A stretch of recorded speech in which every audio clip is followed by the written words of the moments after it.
The Rattler. This Texas coaster shares the same name as one of my favorite all-time coasters, the Rattler from Six Flags Fiesta, Texas. However, Alley Cat's Hurst version is not a gloriously rough wooden coaster, but rather a traditional SBF spinner to complement the other attractions at this family entertainment center. But despite this simple clone design, this version is better than others out there. Find out why in this review. Alley Cat started when the first Dallas location of Putt-Putt opened in 1969. Over time, Alley Cat slowly evolved to offer more, from batting cages in arcade games in the 1990s to the development of Alley Cat's Entertainment in 2003. The Arlington location is the original Alley Cat's, which is located next to the historic Putt-Putt cars. The Hurst location is the newer of the locations built to maximize what Alley Cat's learned about family entertainment from their years of experience. But for coaster enthusiasts, the addition of the SBF spinner, the Rattler, put Alley Cat's on the map. Although SBF has been around since 1952, they seem to only have started making roller coasters since 1996, as that's when their oldest coaster in the roller coaster database, Den Allerminster at Tusenfryd in Norway, debuted. Then they sparked a wildfire of coasters in 2014 when they debuted their spinning coaster around the globe, with the oldest operating installments in the United States being Crazy Coaster at Silverwood Theme Park and Metal Coaster at Pavilion Park. Although Siam Amazing Park markets their Boomerang as the most popular coaster in the world, Boomerangs only number in at 53 installations, whereas there have been over 129 installations of these coasters worldwide, with 71 versions of their classic MX608 Park Model A, which is found at San Antonio's Incredible Pizza.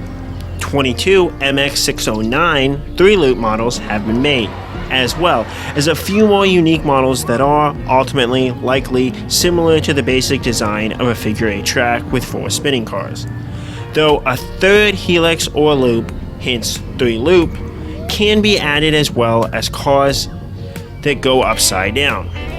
Alley Cat's Rattler is the third most popular model, with 20 operating versions in the MX608/E higher model.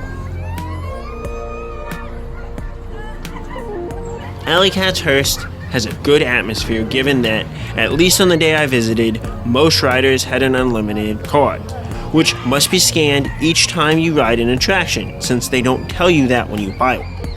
At most, I had to wait 2 cycles for this coaster, but it allowed most trains to go out full, which helped with the speed and spinning of this coaster, as well as the overall atmosphere, as many of the kids riding would scream or otherwise show their enjoyment while riding.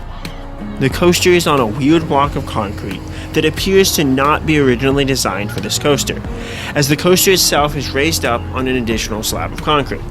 This lets the ride get a little sense of height, as well as giving good views of the freeway that Alley Cat's is on. Growing up in Houston, Texas, there's nothing that radiates modern Texas charm like a bustling interstate, so I appreciate this as a touch of theming for this coaster. The side that you pass through also offers a bit of theming, making the coaster look a bit nicer, as well as giving you a sense of going through a tunnel while on the ride. As far as seat placement, I had a preference for the very front of the train, as this seemed to allow the best laterals and forces on the 2 sharp turns into the station. If you have an unlimited card, then you can easily try and ride as many rows as you can to really see how much, if any, seat placement on this coaster matters. The 2 trains in the middle seem to spin more, but spinning could also be correlated to weight distribution, so it is no given that these cars just naturally spin more. After departing the station, you travel up a curved lift hill that allows you to get some views of the surrounding area before going through the aforementioned signage. Then you go down the largest drop on the ride, a 270-degree curved drop back into the station. This drop offered me okay drop sensations, though it varies depending on how the forces play on your car. If you're not spinning, you will likely spin with the drop, which negates most of the laterals or other forces that you would get from the drop. If you're able to take the drop spinning or backwards, then this mild drop can be magnified by your seating position and offer a mild drop sensation. It is not a great drop, and I feel the overall car configuration actually hurts this drop, as the spinning trains will likely mask more of the forces of the drop than they will help bring them out. Honestly, I'd really love to see a version of this figure 8 model that used more traditional kiddie car trains that would let you feel the laterals on this turning drop. Then you come to the best part of the ride, a sharp turn into the station to finish off the turning drop. Since you level off here, you will likely feel a decent amount of forces that, given your seating configuration, are a mixture of laterals and positive Gs. This abrupt show of forces is well appreciated, as the rest of the ride, except for the mild spinning, is rather absent of decent forces or roller coaster elements. This version did not break nearly as hard in the station for me as other versions that I've been on, so if you were in the front row, you still got solid forces on the sharp turn out of the station as well. Then, this coaster will complete many more laps. Likely, you will get to spin just enough that each lap will play slightly different when it comes to forces, but the general feel of each lap will be similar. At the end, you will pass through the station before braking on the lift hill. You will go up about halfway before slowly being released backwards into the station. Overall, how good is the Rattler? As nothing comes close to my love for the original wooden Rattler, this coaster falls far short of its namesake.